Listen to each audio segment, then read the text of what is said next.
So Mark, 1965 Topps. Yes. Topps baseball. Something pretty interesting about this set. I think so. Until we decided to shoot this, I wasn't going to say this, but I would say that it has the best crop of rookie cards. From a numerical perspective. Yes. I would think, yes, for sure. It doesn't have like the one card, but Right. if you like quantity and quality, I think this is a pretty good set to collect. Agreed. Yeah, I mean, I don't have any of those. The 4 players, which we should you mention, obviously, is Joe Morgan is the first. Show some of these here. Yeah. And people will not be shocked that they're all low grade. But I will have to say, like, not bad shape. No shame in that. Yeah, I mean, not a bad shape. then the Steve Carlton, Which obviously. I think this one is the one that is the highest value. Yeah, I think This is so. the most expensive card. So we got lefty. And then, Catfish, Jim Hunter. Catfish Hunter, or the arrow on the back that Right. says Tim Hunter, yes. Which I did not realize was an error.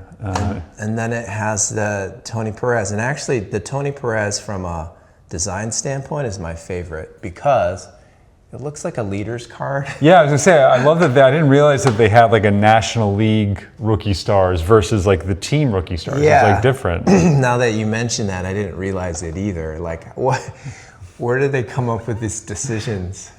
Maybe there was only one red and one Met and one Cardinal. Yeah, maybe. And so they decided to just glom them on together. Or these guys were the upper echelon of the rookie stars. Maybe. Perhaps. Maybe. What number? That's a high number card, though. So. Maybe he was having a good, like, was this where they're producing during the season, and so there was a later, Oh, could be. and then he was having a good 65 year or something, and they put, who knows? Or Could 64, I should say, whatever Could it be. was. And they put the stats on the back. One thing I noticed about Tim Hunter or Jim Hunter, he's got no stats. Maybe it's that Tim Hunter has no stats, but Jim Hunter does. I could see that. Yeah. The top statistician is like kind of angry, like, Yeah. I couldn't find any stats. I didn't put anything on the It's a back. pretty good rookie star card, actually, too. Watchman is in there, and Blue Moon Odom, and then I've heard of Skip Lockwood before. I've actually heard the guy. I don't know what for, but I mean the name is vaguely familiar to me for some reason. I do not remember Skip Lockwood. I don't know why I know it, but anyway, so the 4 kind of known individuals on one card, which is pretty I impressive. do love that card too because it's the uniforms have the sleeveless, Yeah. which is just harkens you right back to 1960s, right? Right. Like that era. And I've always loved the A's, the green and the yellow and the white.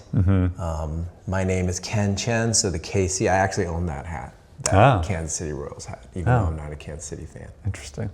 And then, as I mentioned off camera, there's along with these 4, there's also the Louis Tiant rookie, so he could eventually become a Hall of Famer. There's a possibility. Who knows?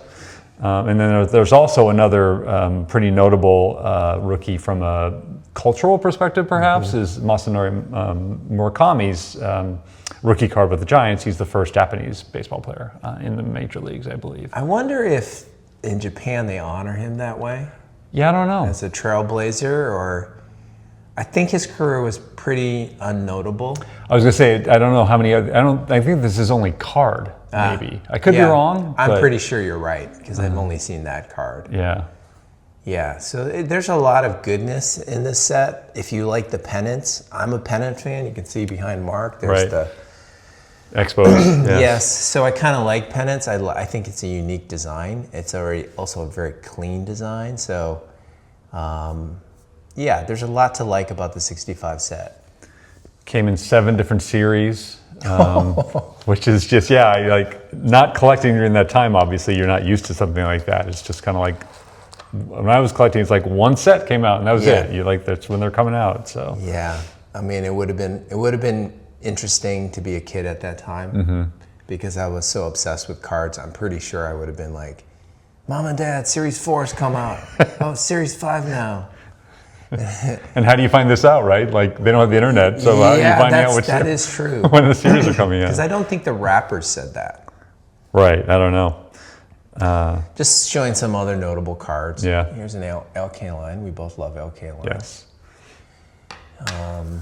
And then you were telling me off camera. Bob Clemente, which was apparently an error because I think he had already told, I don't know if he had told Topps or he indicated that he wanted to be called Roberto. I think maybe again, I don't know the history of this, I should know it better, but I believe in his early years, he was called Bob and then probably had changed to Roberto and then maybe changed back this year by mistake, or I don't know what happened exactly. Yeah. Someone can tell me, please, in the audience. That's like a fail. It's like they went backwards. And this is probably the last card with Bob on it, though. I would hope so, yeah. If Theo from Clemente Collector is watching this, please, in the comments, let me know. There's the Hank Aaron, a nice headshot. A lot of these cards have nice headshots. Yeah, I was looking at them. Yeah, there's a lot of definitely a headshot. There aren't many action shots except for the World Series ones, I think, that they use. But other than that, it's not too much action.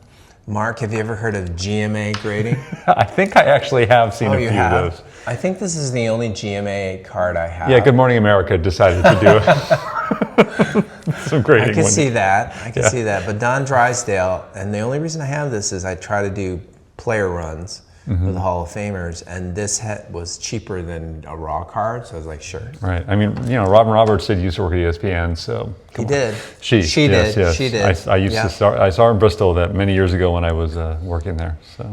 And then here's the Mickey. This is the one. This is a good example of the way I collect and the way I think I wish more people collected, which is it's affordable. I believe this is around $100 for this card. It's a great Mickey Mantle. It's fairly clean. I mean, under a microscope, there's probably wrinkles and a little bit of staining. It's off-centered a little bit, but whatever. Yeah. But a lot of those cards back then were off-centered, so that's just the way it is. Like if you went to a card show and you were digging through, like monster boxes and you found a raw Mickey Mantle like this, your heart would skip. It would be like, wow, right? Yeah. So, love that card. I believe I read some trivia about this, the set. I think it was the last year that they had the penny one card pack. I think this is like the last one. Also, I think the last year of the Milwaukee Braves, because I think maybe they went to Atlanta the year after. Yeah. And then Houston, in the early series, it was just called Houston. Because they didn't know what, it was, I think it was, they moved from the Colt 45s to the Astros, I think, at that point. And so they were mid-change or something? Or something like that. Or maybe Topps didn't know what was happening, and then in later series, they were called the Astros. Because the Morgan is just Houston on the pennant, as opposed to the, Carlton, which says cards on the top, so. Yeah. Even though the hat says 45s, right? Right, exactly. Yeah. Another thing I read is 598 cards, and then Topps made a decision to shrink it down a bit in the next few sets. So they talked about it as being the last larger 60s set. Of course, they ballooned right back up. Right. So I wonder if there was some thing with printing, or maybe it started to die in popularity in 65, but I have a hard time believing that. Yeah, I would be surprised as well. Yeah, so I mean, it has a Pete Rose. I have that somewhere. I didn't bring it out. The first non-rookie Pete Rose, because his 64 was the Rookie Cup. So. Yeah, that's right. Yeah. And then a Koufax. There's a Koufax in there. And there's a Necro, which is I think it's a rookie card, but it's his second year. Yeah. So. I did his player run, and I was a little bit displeased that wasn't. I thought I had gotten his rookie card, and then it turns out it wasn't his actual rookie card. Yeah. That's really interesting. There's the category of players like Dale Murphy that are on multiple rookie cards. Yeah, I'm trying to remember. There was a guy that was Lou Piniella or something. There was he had 3 rookie cards or something, in the early 70s, I believe. I could be wrong about that being Piniella. It might be someone else, but yeah. It is really interesting, the eras, because if you read the back of the Cardinals card, and I don't have my glasses on here, it talks about Fritz Ackley, and it says that Fritz has been in the minors for 10 years. So today, Yeah. if somebody, and it happens, people toil in the minors for 10 years. If that happened today, they wouldn't put him on a card. Right. Not with a hot prospect like Carlton. Right, exactly. He was 18-5 with Indianapolis in '63, and they didn't immediately promote him or something. Maybe he found the elusive second or third pitch. Yes. Who knows what might have happened. Yeah, and so I did go to ChatGPT, and I just said, how does this rank amongst the 60 sets? And it was interesting because it said that along with 63 and 67, it's the most visually appealing. So those were the top three. Interesting.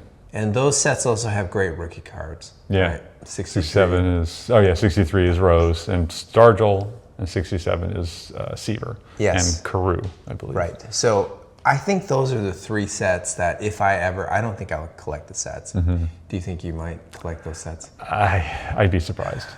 Pretty expensive endeavor if you did. Yeah. Maybe if you acquired a collection and you had a lot of them, that would be the case. I'd do it. I feel like I saw on Facebook recently someone selling both a 60 and a 61 set, and I think they were like 4,000 each or something like that. I could be wrong, but I think it was around that number. Wow. I don't see myself plunking down that amount of money for those two sets at this point in my life, but who knows? Yeah. Maybe eventually. And I think for the set collectors out there, this is a pretty good set because I don't think any of these rookie cards are crazy expensive. Right. The Carlton is the most expensive, obviously. Yeah. The Rose and the Seaver are pretty expensive. Yeah. Especially in high grade. So that's another consideration. But affordability. Yeah. Yeah, affordability. Sure. I do like the set. And so question for you, if you were to pick one set in the 60s to collect, which one would you choose? That's a really hard one. I was leaning towards 63 because I really have always wanted the Rose and just never justified the cost of it to buy it. And obviously with the Stargell in there, and there's also which I actually have, the Gaylord Perry, but it's his second rookie because he has a rookie 4-card one or 4-player one. I don't know. But part of me says like I should collect the 68 because that's the year the Tigers won the World Series. That's true. So that is true. I've always liked the 63 design with the circle and the headshot, and they came back in 83, which I loved. That's probably my all-time favorite set because I was buying way more baseball cards than I really should have. Right. I do like the 68 too with the the woodish kind of paneling thing. That's kind of a fun, sort of like 62 as well with that. That's darker wood, obviously darker brown. Yeah. And this design is, unless you love pennants, there's nothing that interesting about it. So, right. But I would rank this second. If I ever collect the sets, it'll be 63 first, and then 65. Okay. Yeah. Yeah, I don't know where this one would rank. Probably in the middle for me, I think. Something like that, and as far as the 60s go. Okay. What else is there to say about 1965 and this set?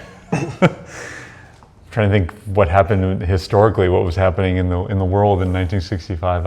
I'm drawing a blank right now. I'm not ChatGPT, but yeah. I don't know. Obviously it has. I think it has a lot of really strong Hall of Famers from the golden era, as it were. And so obviously Kaline and Clemente and Mays and Mantle and Aaron, they're all in this set. Koufax. Yeah, exactly. Yeah. Koufax in one of his last cards.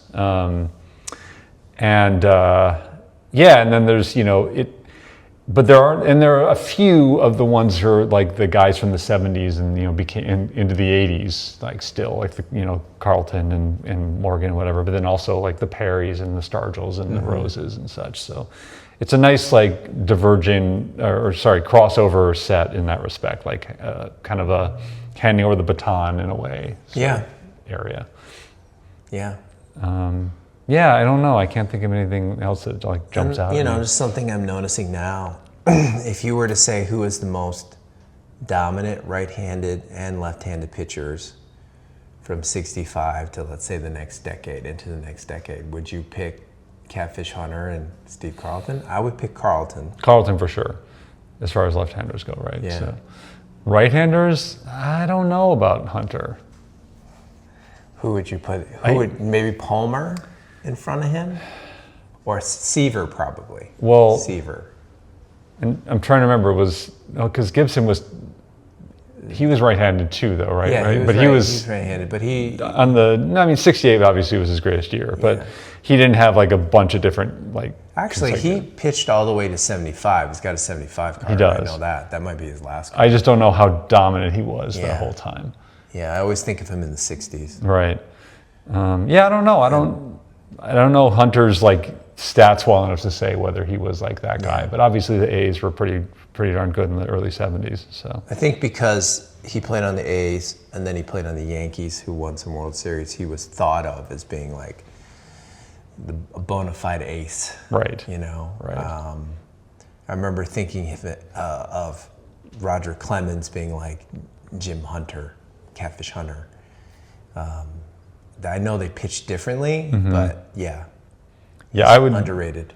I think I would lean more toward probably Palmer or Seaver in that era. I talked myself out of it. I think Seaver was a more dominant, better right-handed pitcher, but Catfish Hunter's right up there in the conversation. Yeah. Yeah. Okay, I know you have some pickups. I have some novelties, yes, to show. So I went antiquing recently, and this was a pickup of my first ever T206, and you can see the price point on it, which is what I paid for it. I did not try to negotiate down. It's a Sweet Caporal. I should know how to pronounce that, but I don't know cigarettes that well. So anyways, my first T206 ever, and the first card I had, for baseball card I have pre-1948, because I have a couple 48 Bowmans, but then before that, nothing. And for Ken here is a Montreal, obviously, and he has a Detroit, a lot of Detroit tie-ins. He used to play with the Tigers, and he ended up being a coach with the Tigers. This is, I should say, Doc Casey. And he also then ended up being a dentist and owning a drugstore in Detroit, and I think retired and died in Detroit, I believe, and I think he's buried there. So anyways, it was I didn't know all this stuff when I was buying the card. I just saw it and I thought it looked really nice. And do you know if he was a pitcher? I really should know that, but I do not know whether or not he was a pitcher. I feel like he probably, was he a catcher maybe? I could be wrong about that. Anyways, it was just fun. I'm I see you, it's so rare to see T206s out in the wild, so to speak. So it's and I actually would be so worried about this being a counterfeit, except that it's Casey's exactly, which I don't think people would counterfeit. Yeah, Doc Casey. Why would they do anything with this? He wasn't actually a doctor, though, was he? Well, a dentist. A dentist. Yeah. Sorry. Yeah. Let me look him up. That's a great first card. Third baseman. He was a third baseman. It's a great first T206 card to get. I do have one that's really beat up. I don't even remember who it is, but I just have one to have it. Yeah. So that's great. And then and you'll be collecting the whole set, right? Until I die. Yes. Yeah. And then this was just a fascinating pickup at I saw it on this. I told the people at this antique store, another antique store, a different one from the one I got the T206 at. I told them I was looking for cards, and they're like, "Oh, we might have something here and there." And I was basically wandering the store, and I came back, and this woman had this on the counter, and I'm like, "What exactly is that?" She brought it out. She brought it out. She's like, "It was in the car." I think she brought it out from the car, and it was like, so this is a Bobby Grich night, featuring every single one of his Topps cards. Obviously, it does not include Donruss or Fleer, but I had to have it because obviously for those who have watched our earlier videos, we have talked about Bobby Grich and how he maybe should be in the Hall of Fame. Yeah, with his WAR, he's in the conversation. His 70 WAR. Yeah. And they have the entire back, all the same exact stuff. So whether this is an authorized copy or not, I doubt it. Who knows? We were speculating that it's not. I can't imagine Topps approving this, but who knows? Yeah. Unfortunately, the rookie card is not in the best shape. There's a ding on the top, but that's what happens when you put something in the corner there, top corner. But May 1st, 1987, so he's retired. Yep. We looked it up. You know, the color is great. It's it's a really actually good high quality version of maybe an unauthorized print. Yes, and maybe like a couple hundred people have this or something, who knows? But I saw it, I'm like, I have to have this. Totally worth $19. Yes. It's just whatever, it's great. So I would love for anybody out there who has one. Or was that Bobby Grich night? To let us know, you know. Because we're going around thinking this may be, you know, it could be a one of one. Maybe. Who knows? Was this the display one, or was this one that was actually handed out? I have no idea. That is a good question. That is a good comment. I could see this hanging up, you know, at the front desk. I mean, it is perforated, so it was meant to be like, you know, maybe taken apart, but obviously the person who got it to this antique store did not. So I'm guessing probably it wasn't the display because, you know, if it's perforated, they expected people to take it apart, but... And if it's a free giveaway... Right. I'm guessing they didn't print more than 100, 200 Yeah. thing. Who knows? But just fascinating. I was like, Yeah. these are the kind of things I love. This is why I love antique stores. You just never know what you're going to come across, and this is just fascinating. Yeah. That's an amazing get. I love that. Yeah. And then this one, I had never seen this before, and this came out in 1989. And like, I just saw it, I'm like, wait, there are cards in there too? And discs. It's so funny, 1989, and yet the design makes it feel like 1960 or 70. Totally. Just the fonts and the design. It feels like that, you know, the, what do I have? Stratomatic? No. But the cards that I have from the early 70s that I have. Milton Bradley. Milton Bradley, thank you. So, Yes. so anyways, yeah, so I have the discs. I believe, I don't know if it's full set or not. I don't know if even they numbered it or not. But yeah, the back, Alan Trammell, short, stop. 2 words. So yes, anyways, all from 1989. There is, in fact,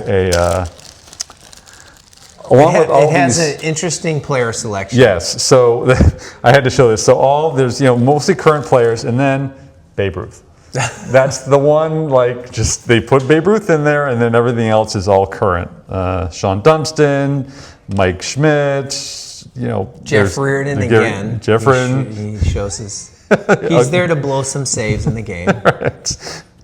So yes, that's me. I shouldn't say that. So anyways, there's just a bunch of the guys you would expect from 1989. There's a Kevin Seitzer. Yeah. Do you think that's a rookie disc, Kevin Seitzer? No, I think Seitzer was like, I think 87 or 86, I want to say. Do you know if there's any rookies in there? I was looking, so they misspelled McGuire, G-U-I.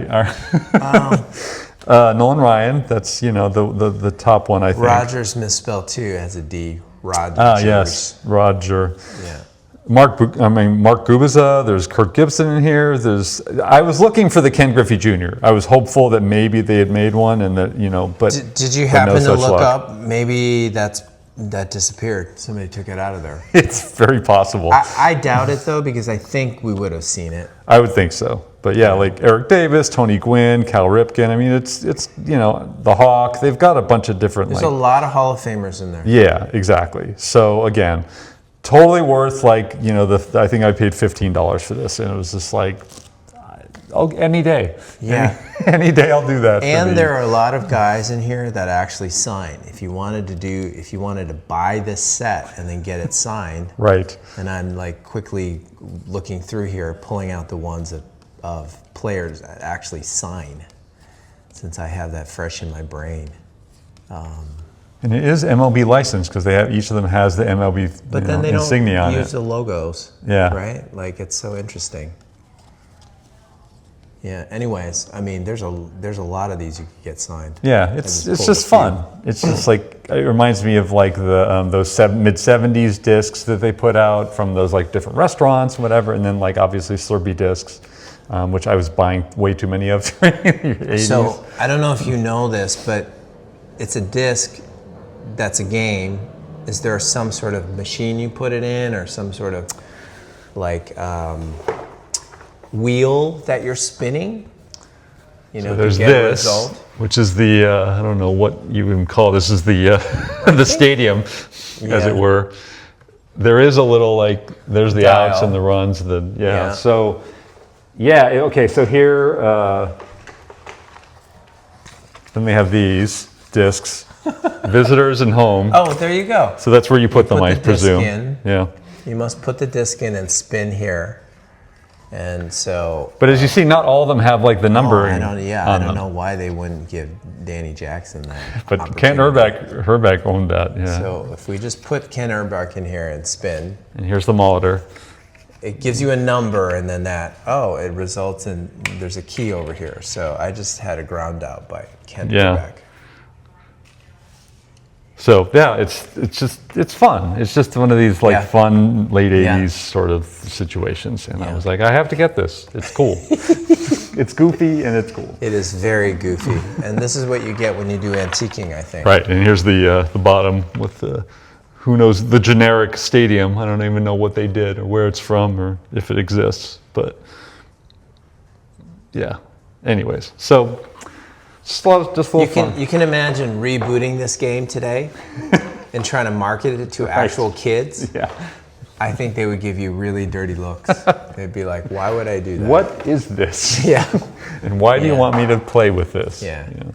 I don't think it'll be finding its way back in the culture. A lot of the things from our youth have found their way back. This game will not. I would be very surprised if this hit. Yes. Yeah. So anyways, yeah, it was a fun, I did, get some other things here and there, but nothing like that stood out like these things did. So yeah. No, you found some fabulous things. It's just novel. That's really all it was about, novelty. And how many antique shops did you hit? That's a good question. I think at least like between 8 to 10. Probably. Wow, that's impressive. That'd be my guess. But I also went to like 5 or 6 different towns. Yeah. I think during this adventure. And were these all purchased in the same store? No. So the Gritch and the game was purchased in the same store, and then this the T206 was in a separate store in a separate town. Okay. Yeah. Because I do, if I have time and I see antique stores, I'll just dive in. I usually take like 2 or 3 minutes just to find out if there's any cards there. And I would say that, like, I don't know, half of them have something. They're usually junk, wax, and nothing that interesting. So then I just jump out. I think I usually only buy 1 out of 5 times. Is that kind of your hit rate? Yeah, I mean, so like there's I don't know if you've been to, there's an antique store in the area near us, near where we are, and there's like 2 of them next to each other, and I've gone like a couple of times, and both times I've seen they have a 1957 Frank Robinson that looks like he got thrown in the laundry a few times. So that's his rookie card, right? Yes. Yeah. So I've held back from buying it because I already have one that actually. Do they have a price tag on it? Yeah, it does. I'm trying to remember if it was like $50 or something. Oh, wow. I could be wrong about that. But anyway, so yeah, I was like, but yeah, so as far as hit rates go, yeah, I would say like there was a lot of junk wax at these various ones, and they were selling them for like $3-4 a pack and like, whatever. And I know you had gone previously and gotten some 81. I got some 81 cellos, which were fun. Yeah. I did find an 84 cello, which actually was the one I ended up opening on our one of the shorts I did. That was $10, which I thought felt like a good deal. That's the one you had Mike Schmidt on the bottom. Right? Exactly. I didn't even look too. I was like, that was just a surprise to me. So anyways, yeah, it was fun. It was just, again, my wife and family are just like, yeah, have fun at your antique store. We'll just go somewhere else. We don't understand you. Yeah. No, that's the way my family handles it too, usually. So, but no, it was a lot of fun. So, all right. Well, thank you, everyone, and see you soon. Please subscribe.